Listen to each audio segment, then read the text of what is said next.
and their brand had already been damaged. Netflix had taken the lead, not by being loud, but by being early, smart, and brave. And this time, there was no turning back. While Blockbuster was falling, Netflix kept innovating. Here's what they did next. Step by step. 1. They made streaming better. Netflix invested in content delivery networks, CDNs. These made movies load faster and play smoother. Video compression. So even slow internet could stream movies. Simple user interface. So even non-tech people could use it easily. They studied how people watched, when they paused, what they skipped, and used that data to improve everything. 2. They improved recommendations. Netflix didn't just show random movies. Their system noticed your habits, analyzed your past choices, recommended titles you personally were likely to love. This made people spend hours on Netflix because it felt like the platform knew them. 3. They expanded globally. After their US success, Netflix slowly moved into Canada, Latin America, Europe, Asia, Africa. Each country had different tastes, languages, and cultures. So Netflix adapted, added subtitles, bought rights to local films, created language-specific interfaces. This helped them become a global brand, not just an American company. 4. They focused on trust. Netflix made sure their website never crashed. Streaming never failed. Payments were secure. Customer service was fast and kind. This made people trust them. And in business, trust is everything. By 2010, something unthinkable happened. Netflix was now the leader in home entertainment. Blockbuster, once worth billions, filed for bankruptcy. Their stores were shut down one by one. The company that laughed at Netflix was now dead. It wasn't a war. There was no fight in public. Netflix killed Blockbuster without screaming. They did it by evolving, by seeing the future, by listening to customers, and by staying focused while the giants slept. By now, people were saying, "Let's Netflix tonight." Are you watching anything on Netflix? I binged an entire show. Netflix wasn't just a company anymore. It was becoming a part of life. Just like Google means search, Netflix started meaning watch. That's when Reed Hastings and the team knew. We're not just a service, we're now the future of entertainment. Part 3. From renting to ruling. How Netflix became the world's entertainment king. By the end of 2010, Netflix had already done the impossible. They had destroyed Blockbuster, the most powerful name in movie rentals. They had changed the way people watched movies, from mailing DVDs to streaming online. They had become a trusted, growing, and beloved brand in millions of homes. But once again, Reed Hastings wasn't satisfied. He asked his team one simple but powerful question. What happens if one day the movie studios stop giving us their content? Because here's what most people didn't know. Netflix was only a platform. They streamed movies and shows, but they didn't own them. They were renting entertainment from major studios like Warner Brothers, Disney, Paramount, and others. And that was a dangerous place to be. Reed believed that the future of Netflix could not depend on other people. He wanted full control, because renting other people's content meant they could raise prices anytime. They could remove movies anytime. They could partner with Netflix's competitors anytime. So he told his team, "We are not just a tech company anymore. We are going to become a studio. We will create shows and films under the Netflix name." At first, many people thought this was a terrible idea. Netflix had no experience in film production, no Hollywood connections, no big actors, no directors, no track record. But Reed was used to doubt. He didn't care about opinions. He cared about direction. In 2011, Netflix heard that a few studios were discussing a remake of a British political drama called House of Cards. It wasn't a superhero story. It wasn't an action-packed blockbuster. It was a slow, serious, dark show about politics, betrayal, and power. But Netflix did something no one expected. They outbid major TV networks like HBO and NBC, offering $100 million to make 2 seasons of House of Cards. Yes, a tech company with no filmmaking experience just offered $100 million to make a serious drama. And they didn't ask for a pilot episode. They gave full freedom to the creators. Why? Because Netflix had data. They knew. Millions of people loved political dramas. Kevin Spacey, the lead actor, had a strong fan base. People who watched similar shows watched all the episodes, binge-watching.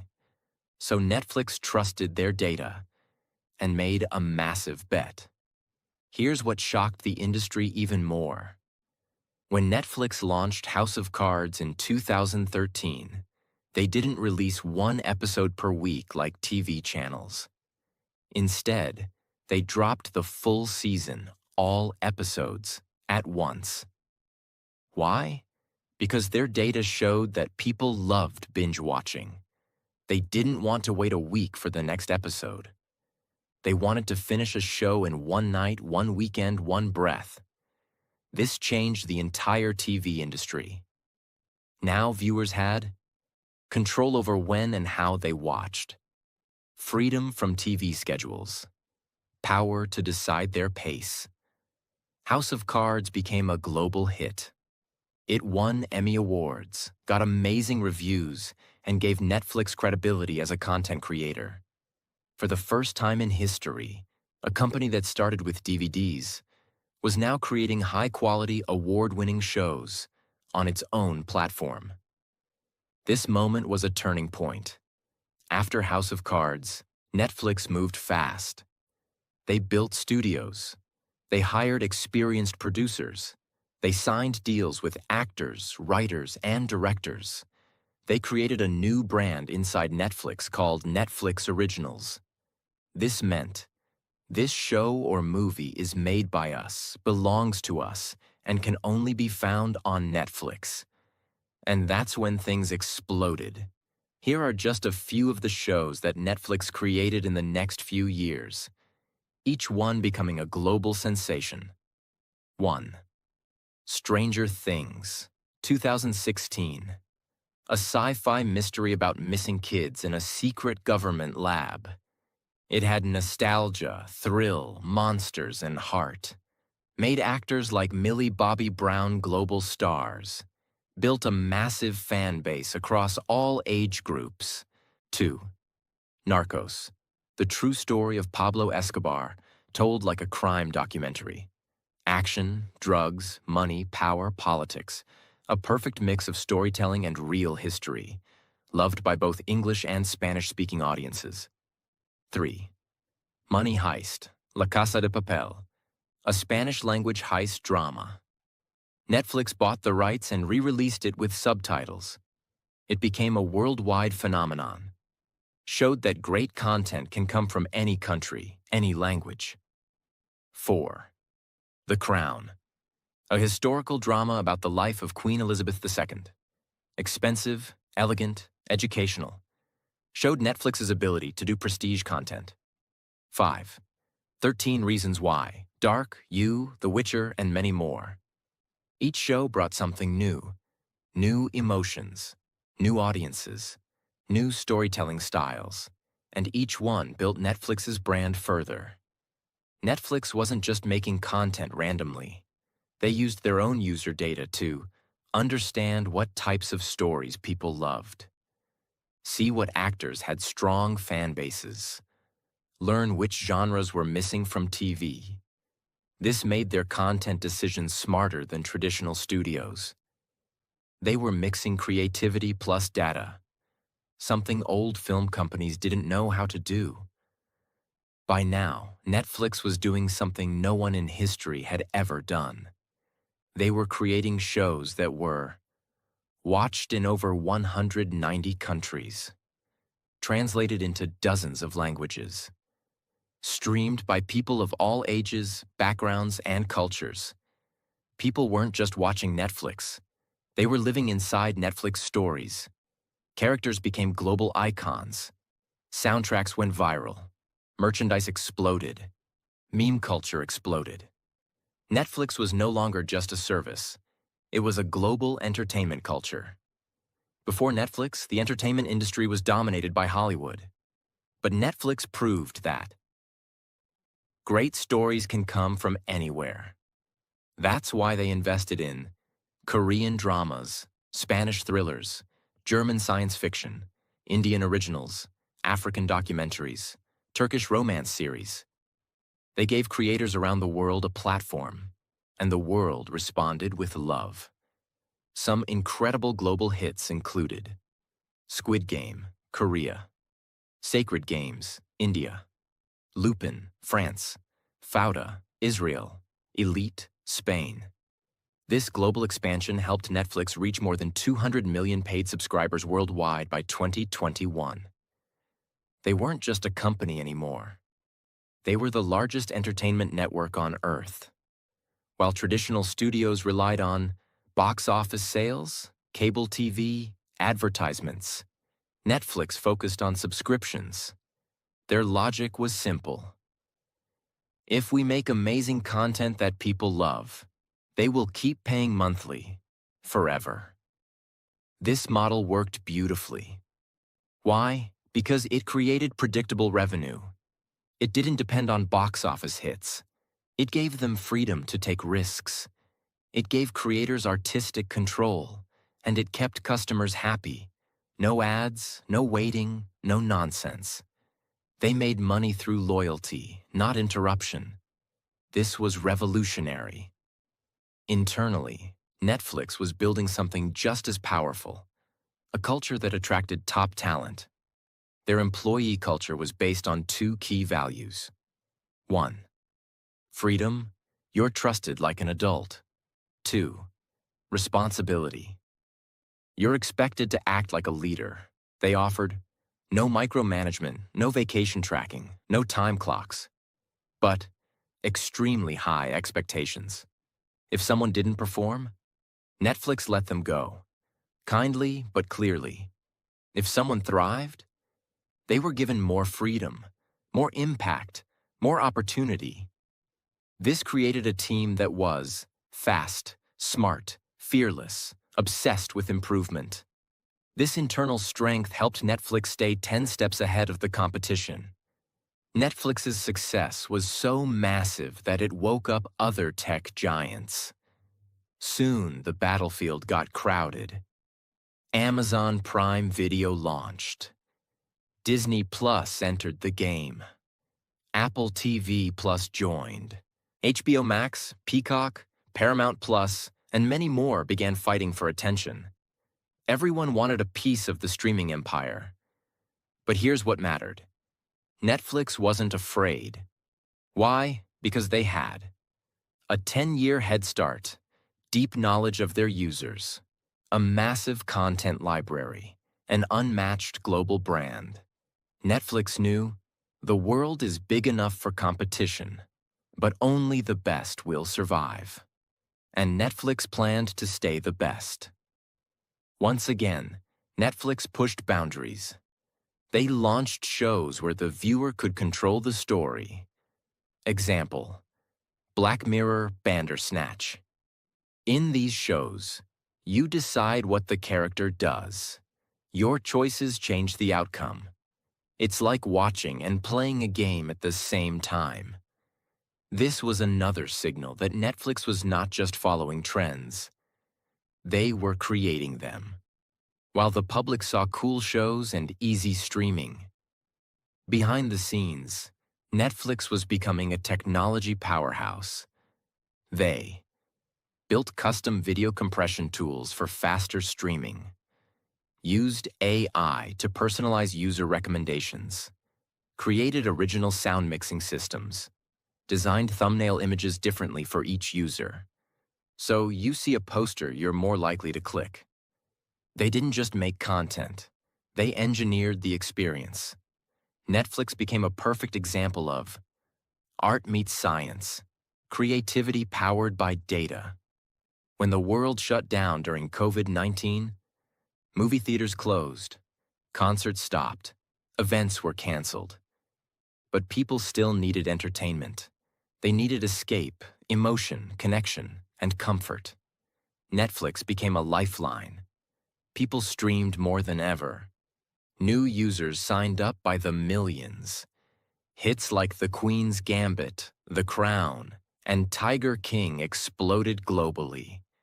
Netflix didn't just survive the pandemic, they thrived in it. Because they had already spent a decade preparing for a future of digital-first entertainment. By the time the world entered 2021, Netflix had already become more than just a streaming platform. It had become a global leader in entertainment, a culture people lived inside, a household name in almost every country on Earth. But here's the truth no one wants to hear. Success creates enemies. Fame brings pressure. And the top is always the loneliest place. In this chapter, you will see the real struggles Netflix began to face. The rise of powerful competitors, internal pressure to keep growing, backlash from critics and governments, public controversies, and how Netflix started to expand into completely new worlds. This is the part of the story where every empire gets tested. By 2021, the battlefield of streaming had changed dramatically. In the early days, Netflix was the only real player. But now, it was surrounded. Let's break down its biggest competitors and why they were dangerous. Amazon Prime Video, backed by Jeff Bezos, bundled with Amazon Prime shipping service. Huge money power, global scale. Invested heavily in content like The Boys, Reacher, and Lord of the Rings. The Rings of Power. Disney Plus, backed by Disney, one of the most powerful media companies in history. Owned Marvel, Star Wars, Pixar, National Geographic. Within 2 years, gained over 100 million subscribers. Family-friendly and filled with nostalgia. 3. HBO Max, known for high-quality content. Game of Thrones, Succession, The Batman. Had strong industry respect, positioned as the premium competitor. 4. Apple TV Plus, Peacock, Paramount Plus, and more. Each had their own strategies. Some focused on news, others on sports. All of them wanted one thing: to take Netflix's crown. For the first time in its life, Netflix wasn't alone anymore. It had to fight, not just for growth, but for survival at the top. The challenge with being number one is this: you can't stop growing, even for a second.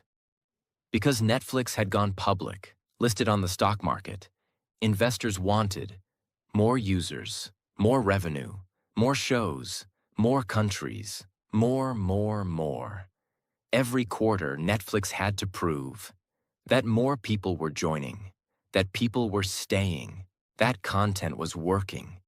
This put enormous pressure on teams. Writers had deadlines.